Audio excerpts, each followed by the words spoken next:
So what you want to leave this class is everyone should walk out with at least a dozen kavanas and insights and reasons why we have dairy on Shavuos. Not just to enjoy the taste of it, but to find out what's behind this minhag. As we know that Shavuos, we discussed in one of the other classes, there's no official mitzvahs, there's no shofar, there's no lulav, there's no sukkah, there's no matzah.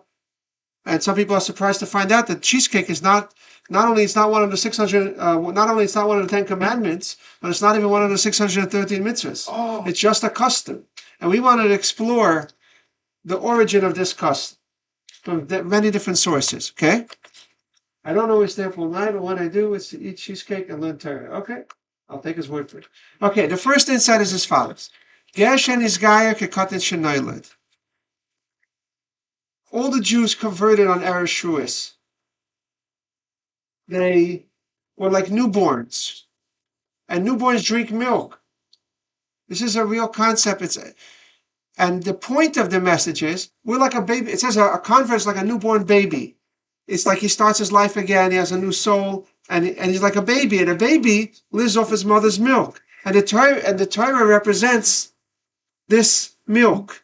The way we're supposed to look at Torah is like this is like a baby looks at his mother's milk. It's telling us an insight, a perspective. We should cherish and appreciate Torah just like it gets all the needs, all the different nutrients and antibodies, all the different things that it needs. Also, even emotional bonding and everything it gets in its mother's milk. We get everything through Torah. It was like our milk when that's what it's compared to. Okay. Insight number 2. This is brought in Mishnah Berurah and other sources. Gam noyagin b'ksas mekaymes. It's a custom in some places. Lechol dvash v'chola. Honey as well as milk. Perhaps that's how we ended up with cheesecake. We took like milk and honey and flour again. Because it's the verse that compares the Torah to milk and honey. Like the verse says that Torah is to me like milk and honey under my tongue. Like you savor, you enjoy it, right? It's according to if the difference between this reason and the first reason is according to this one, it's not just milk. It's the point. The point of the custom is to have milk and honey, which would make it not just a cup of milk but a cheesecake. That's in favor of that, right? Because honey plus milk, you end up with some kind of cheesecake. Okay, practical reflection on this. What is the message? The message is that we should react when you hear there's going to be a Torah insight or a class or a new sefer came out or you're going to get a chance to learn Torah. It's as if they brought out the same way you get excited and your eyes are and you're drooling or whatever. Really, the Torah has to be to us like the milk and the honey and the cheesecake in our lives. That's the message. Cheesecake class. Everyone came to the cheesecake. Okay, hold it. Okay, comments, important questions after. Okay, another insight. I'm going to do a little quicker because we ended up starting a little delayed. So do questions if you could after. Unless it's an emergency for you to understand it. This is brought in Shulchan Aruch. The Rama brings this. It seems to me that the reason for this custom is just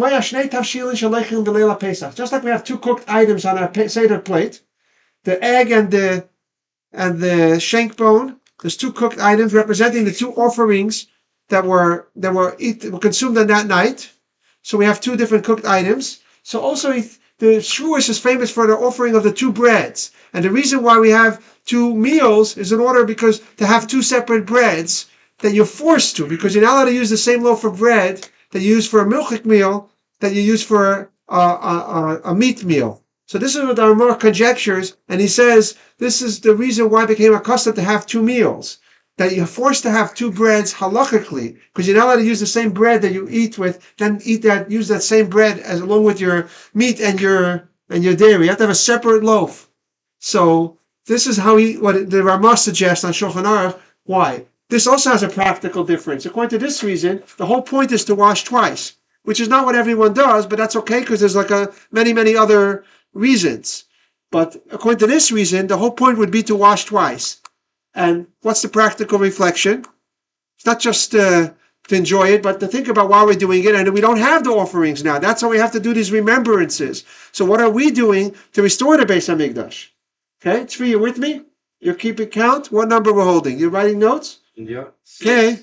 We're building Beis Hamikdash. I'm going to give you homework. By your Shavuos, by your milchuk meal, you got to say over at least a dozen reasons. A dozen? I'll Yeah. hold him to it. Yes, and you do 10 and you do 10. No. Take turns, because you're going to have over 20 now. You ready? Okay, you got a joke if you made it so far. I decided to start eating cheesecake a few days early to confuse the Satan, which is what we did, by the way. We just did that now. Okay, let's go. Number 4? Okay. This is also brought in Mishnah Brura. I heard B'Shem Gadol Echad, Shamar Tam Nochen, another reason, a good reason for this. Because when they were by Har Sinai on Shabbos, they received the Torah, and it was revealed to them, as is famously explained, not just the 10 Commandments. These 10 Commandments were chosen because they're like 10 general concepts in Torah that include all 613, including kosher, which is not officially mentioned. And if we have time in another class, I'll actually talk more about this, how all the mitzvahs are included in the 10 Commandments. That's what the Torah. V'yardu min ahar levesos. They came down from the mountain to their house, to their tents. They couldn't eat anything. All their meat they found out is not good. And that takes a long time, and it's a big deal to prepare. And it's on Shabbos. You can't start slaughtering things and koshering your kalim and everything. So they had to eat dairy. So to commemorate this, that's why we became accustomed to eat milk. This is mentioned again in the Mishnah Brura. Another interesting one. Don't get grossed out. Oh, yeah. There's a prohibition. It's one of the 7 Noachai laws to eat Eva min achai, to be cruel to animals, specifically to consume a limb from a living animal. So to do it. Hmm? You meant to not do it. No, yeah. Thank you. The question arises: how do we eat honey and how do we eat milk? How do we know that that's not considered something from a living animal? The Noachide law says you can't take a piece of a living animal. These are things that are extracted from them, they're produced by them. How do we know that that's not considered problematic? And the answer is, we didn't. Until the Torah was given and Hashem praised the land as a land flowing with milk and honey. So now we can have milk and honey. So when the Torah is given, they were able to have milk and honey. So we eat cheesecake to remember that. It's a very creative answer. Yeah. Why, no one was eating honey beforehand? So it's discussed, actually. I could go more in depth into this one. It says Avram fed them milk. But how did they know that the concept doesn't apply to it? The source came with the giving of the Torah that revealed it to us. There is what to discuss more in this, but let's leave it for now. It's possible when it says that Avram gave them milk, it means he injected the cow and then milked it. Okay, there's a lot of... They discuss that as well. Okay, what's a practical reflection? Torah shapes our values, forms our perspectives, and defines our reality. Not science, politics, society, Hollywood, or secular culture. Not even Facebook, I should add, right? The Torah tells you what's considered this, and this is considered this. We look for that to define the reality for us, and of course our values, and so on. Okay. Oh, another joke. This is so true. Every yeshiva has some bachurim that start staying up all night, 30 days before Shavuos, just, to prepare. Usually the same chevra that practice not learning for a few weeks before Nittel night. Okay. All right. Moving along. I already lost count, but I hope someone's keeping count. Another idea. It says in the Magen Avram brings from the Zayar, that we mentioned this when we had one of our first Yeshiva Torah Ohr classes, that the 7 weeks correspond to the 7 clean days as a preparation for our wedding, but it's a super wedding between us and Hashem. So it's 7 times 7, so we count 7 full weeks of preparation. And it's connected to purification.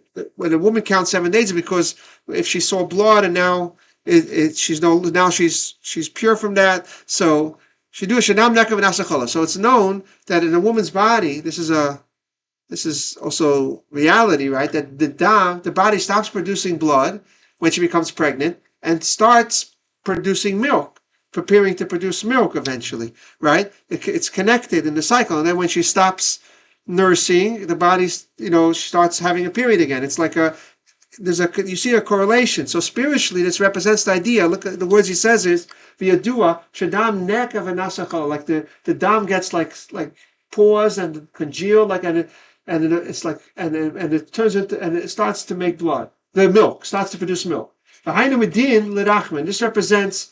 This is again from the Zohar. The Magen Avram is a commentary on the Shulchan Aruch, but he's citing from the Zohar. So this represents a transformation from din, from judgment and severity and discipline, to rachamim, to mercy and kindness. Blood represents severity, gvura, and milk represents kindness. And a minig, the Magen Avram brings that a minig of our fathers is holy in Torah. But however, you have to be careful not to eat milk and meat and to wait and to bend, to do all the laws. So this is a commentary on the Shulchan Aruch. So how did I put it in English? Torah empowers us to transform negativity and concealment, which is blood and gvura, into positive and goodness. Milk, represented by chesed. Okay, I think it's the same idea. Torah also gives us the ability to transform the world. The same idea. This is the quote that he brings. Okay, another insight. It says, where is that? Okay. It says in the Pasuk, in the Gemara, that there's 8 names for Har Sinai. Echad mehem Gavnunim. And one of them is called Gavnunim, which is like the word cheese. And it's because because it's white and pure, like mountaintops have all the snow, clean snow on them, pristine, right? And that's why it's from we eat cheese, because of Mar Sinai is called Gavnunim, because it was made beautiful and pure and white. I don't know if it was even snowing in the mountains up in the Sinai desert. So a lot of speculation exactly where Har Sinai is, but it says that Har Sinai is called Gavnunim, something because of its purity or the appearance, something about it. So this is another concept that's brought. Okay, this is a really, really interesting one. Tzvi and Ezra, you with me? Mm-hmm. Okay. David, it says that David passed away on Shavuos. King David, right? This is one of the only known pictures we have of King David. It's very rare. There was very few picture cameras in those days, but this is one of the only ones we have. Okay. The Gentiles like to portray him as some kind of warrior without clothing, but whatever. This is our version. Okay. He was a very holy tzaddik. He wasn't, okay. This is a painting from the Bible. Okay. So here's the thing. David HaMelech passed away. The law is, if it's on Ein Aninos Avelis, you're not allowed to do any kind of mourning on Shabbos or Yom Tov. But David HaMelech, how can we not mourn? But you can't mourn. But you can't mourn. How can we not do it for David HaMelech? So you know what we came up with? We said we're going to minimize meat. The whole point of dairy, according to this answer, is we're going to we're going to eat dairy, which means we're going to eat a little less meat. And that's a thing of mourning. You don't eat meat like during the days of mourning, like the 9 days and things. When you're mourning, you don't eat meat. So according to this, it's not even a positive virtue about milk. This explanation, it's all about hinting indirectly that we want to mourn. But we can't. So we're going to eat dairy, symbolizing we're not eating meat, which is a sign of mourning. Wow. Okay. You got that one? It's a little bit windy, but it alludes to the fact that King David passed away and we can't mourn, but we're going to do it indirectly. Okay. Okay, interesting story in the Talmud. Tainus, page 7. Tractate Tainus, page 7. Let's do some of it inside. Amar Rabbi Oishia. Rabbi Oishia taught, why is the title compared to these following liquids? Okay, let's go to the story. Okay. Oh, here it goes. The case of Yeshua Bechananya. This is an interesting story. The daughter of the Caesar, the Caesar, the Roman emperor, asked Rabbi Yeshua Bechananya, who was famous for having disputations with the noblemen and the philosophers in Rome. She asked him as follows. Pretty insulting Gentile question. She was, after he was like besting them in the debates, she said, what kind of great wisdom is such an ugly vessel? She made fun of his appearance. You're like, he looks so ugly and you argue so brilliantly. Like, well, how is that fitting? That's what she said to him. Pretty nasty. She didn't learn a lot of chassidus. She didn't really work on herself, and she didn't have a good filter in her mouth. Okay. Anyway, she asked him that. It could have been deeper. She was like, why would you're such a great holy person, why are you ugly? Let's say, Maybe she asked it nicely. It just recorded the point of the question. So he told her, Amar Allah, he said to her, Avicha, Rami Chamra b'mani de Pachra. Amar Le Ella b'mai. So he said, your father puts his wine in wooden barrels. No? Why does he do that? Wood. So she said, Ella b'mai. What should I do it? Nimi, what should I place them in? Amallah, what should I store my wine in? If not for wooden barrels. Amallah, ata the chashvisur, ramavimani dahava. The kaspa. You guys are so rich and so powerful and distinguished. You should be putting it in gold and silver vessels. Azla, she went to Amr Leila Avua. She told her father, yeah, why, Dad, we're so rich. It's embarrassing. We keep our wine in wood. They put it all, their wine in the gold and silver vessels, and they got ruined. It turned it sour, vinegar, and spoiled. Also, she said to him, who told you this? Okay, basically, she said, you see that wine, here's the thing, I put it in yellow. That these liquids, including milk, has this, and wine and milk. The Torah is compared to those two. And milk also, it says, if you store it in like gold and silver, it's not going to last as long. If you keep it in something like wood, it does last. Also, Torah has to be in a humble vessel. If you're an arrogant show-off, you're not going to really be able to get the Torah properly. For sure, not the divinity of Torah. And that's what really the value of Torah is, the godliness of Torah. It's the concept of bittul. And that's the message of this. That the milk is one of those things that has to be kept in a cheap vessel, representing humility. Okay, another interesting idea. All foods, when they get bad, when they get old and bad, you got to throw it out. There's nothing you can do about it. You could just put it in. You can't fix it. You got to throw it in the garbage. Besides milk, milk. All these things are actually spoiled milk. You can make cheeses and creams and butter and yogurts. All these things are actually ways of making something that gets old and spoiled, but you actually do it in a controlled way and you make good things out of it. I don't know if it's the only exception, but it's definitely a classic, famous exception, and it represents this idea. So too milk. So too Torah. By day Kaballah Torah. It gave us the power. We can always fix. We have a special relationship with Hashem. We can always fix it. We can always repair things. Even if we did behaviors that we spoiled and were destructive and dysfunctional spiritually and so on, we can always rectify this. This is the next insight. Were you raising your hand? No, I'm stretching. Okay. Another insight. Okay, the Bnei Yisachar, famous Hasidic master, he says that milk alludes to, let's start from the beginning. Minig Avosenu Torah. Remember that quote? A minig of our fathers, a holy custom by Jews, is part of Torah. It has holiness. Lechel machole chalav, to eat dairy food on Shavuos. It's brought in Orach Chaim and Shulchan Aruch. Nidar liyatam, and it seems to me another, like a reason could be, chalav, milk, alludes to what the chesed, which is the color white, as it says in Zohar HaKadosh, part 3, page 71. Okay. Or Dalit, no, it's Amud Aleph. Page 4, side 1, or column 1. V'hine, besides for this, lahagid ba'boker chazdecha, we say. To let it make known your kindness in the mornings when things are bright, right? Rosh Tevis Cholav. You see the word Ches, Beis, and Lamed. We say this every Shabbos in the Tillim. It's part of our Shabbos davening. Lahagi ba'boker chazdecha. It has Cholav. Now, he'll explain a little more. He says what the Tosfos Yadim brings. Why by Birchas HaTorah do we say Baruch Hu es Havayeh?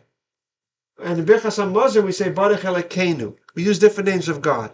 When you get up to the Torah, you say Baruch Hu es Hashem Avarech. You say Yud Kei Vav Kei, which is pronounced Adonai, Adoi with a noi.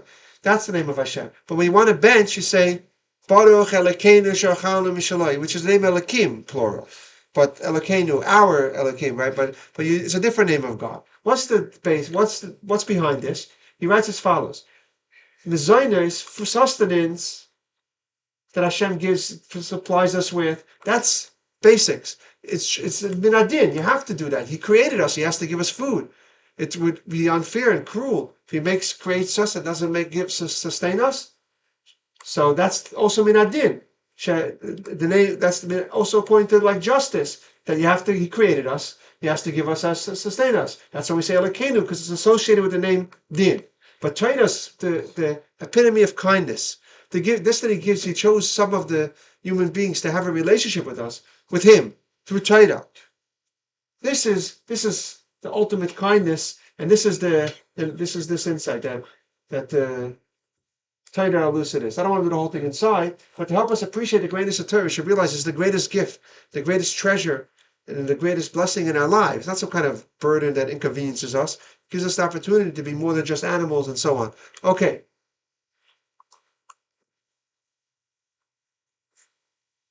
This is brought also in the Kitzer and other sources.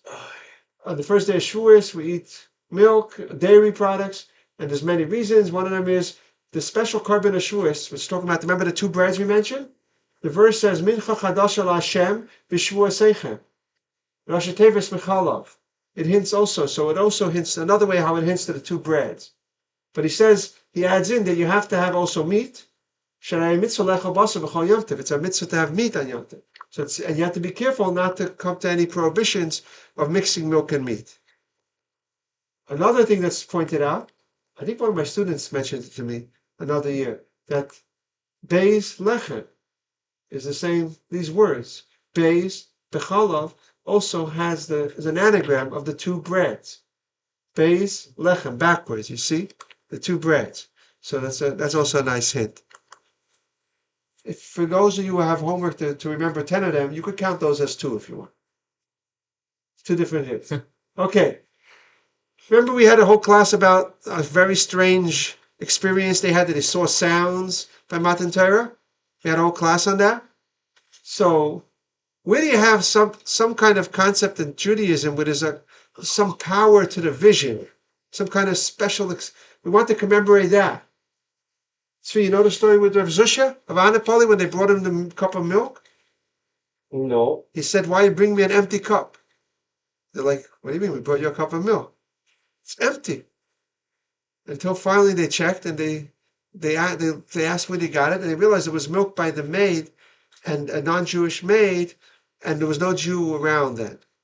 So the Mishnah says, milk that was milked and a Jew didn't see it, right? It says you're not supposed to eat it, but he touched it. He was very literal. Rav Zusha was a holy level, and he said he must have read the Mishnah also, that milk that was milk, and a Jew doesn't see it. He doesn't see it. He couldn't see it. It was invisible to him. He just couldn't see such milk.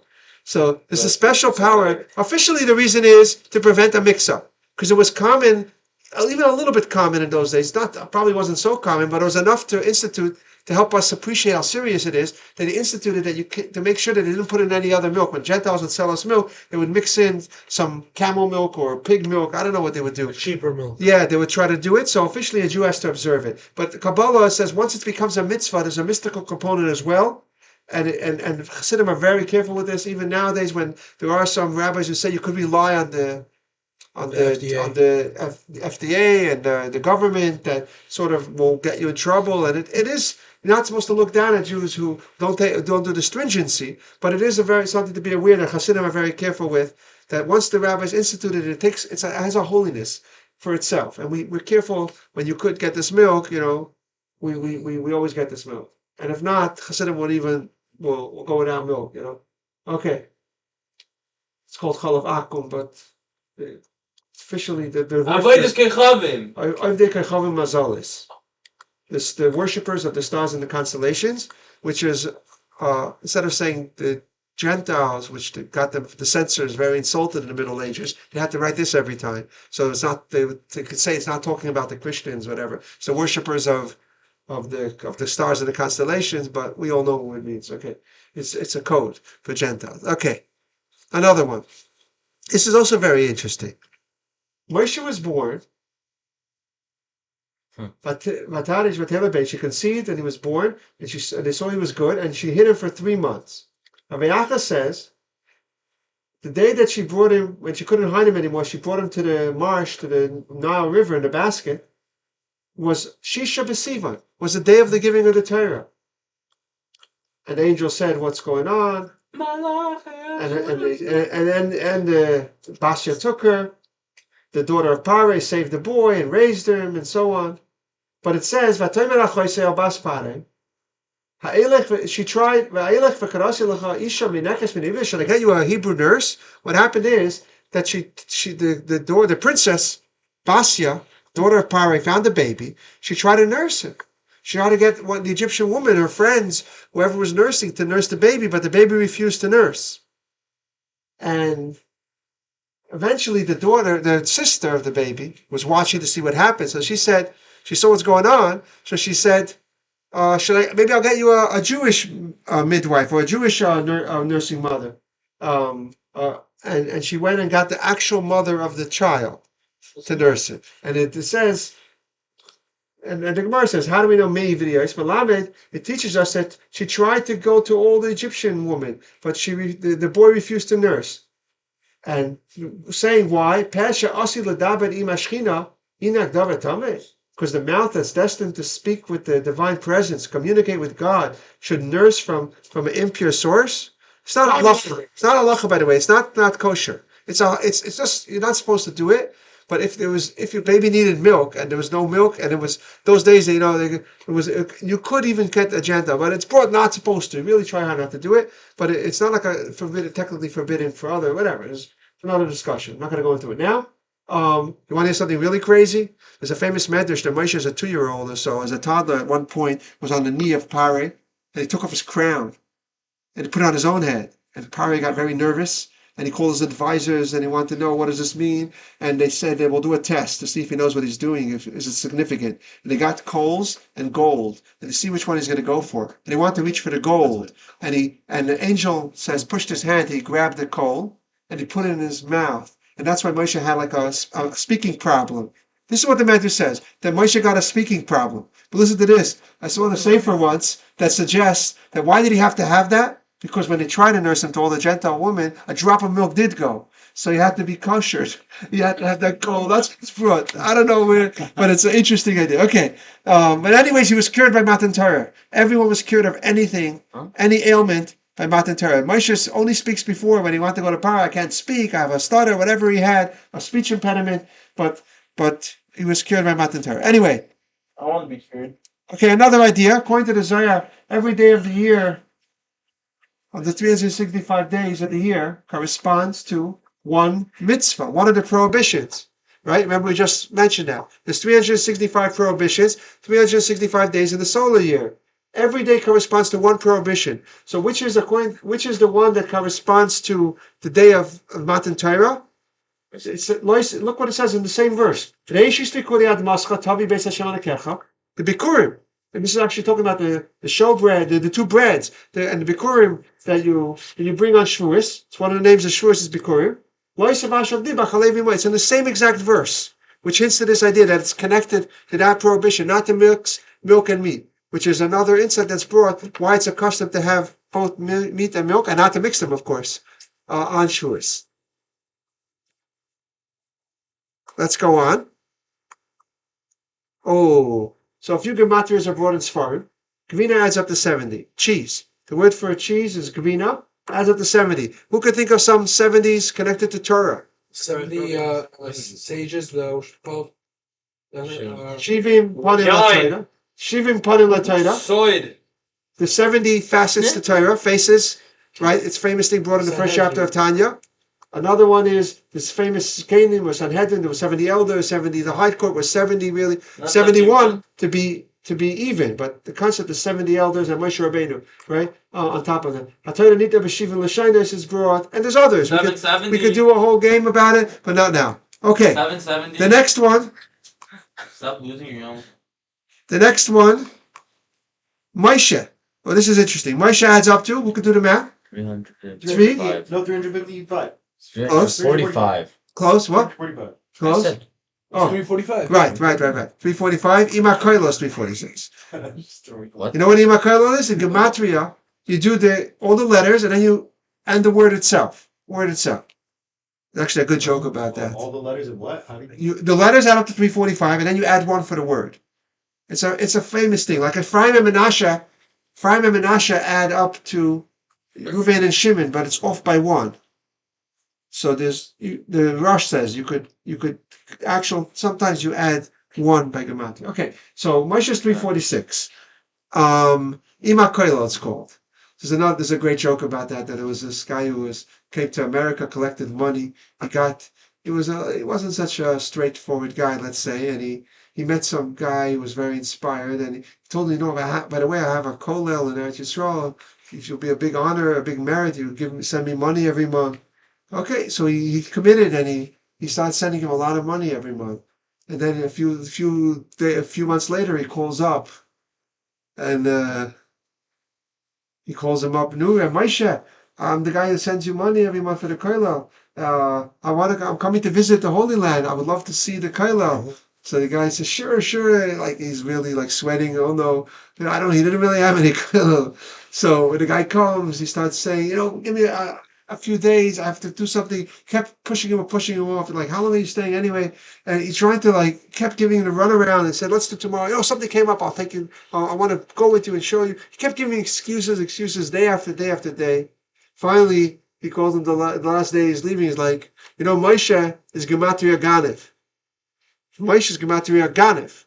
He's like, what? What are you talking about? Ima Koilo. If you add the kollel, that's the joke. Okay. Anyway, that was sad. Don't. Hope it didn't really happen. Okay. Dvash. Now, honey. Remember, we had a few of the reasons combine both the milk and honey. The Torah is converted to honey is 306, and plus milk, which is 40, adds up to Moshe. So you have another nice hint. But if we're doing Imakala, why don't we do Imakala for the Dvash and the... Well, sometimes you got to do it to make it work. Sometimes you got to make it work. Okay, Yeah. So we're looking for things here. We're not All right, you're lucky that's not the only reason, because creating. you just refuted the whole custom. If we didn't have any other reasons, Baruch Hashem, we have a few more. All right, let's go on. So these will be without the kailo. You ready? Yeah. No kailo needed for this. So the luchas is 40.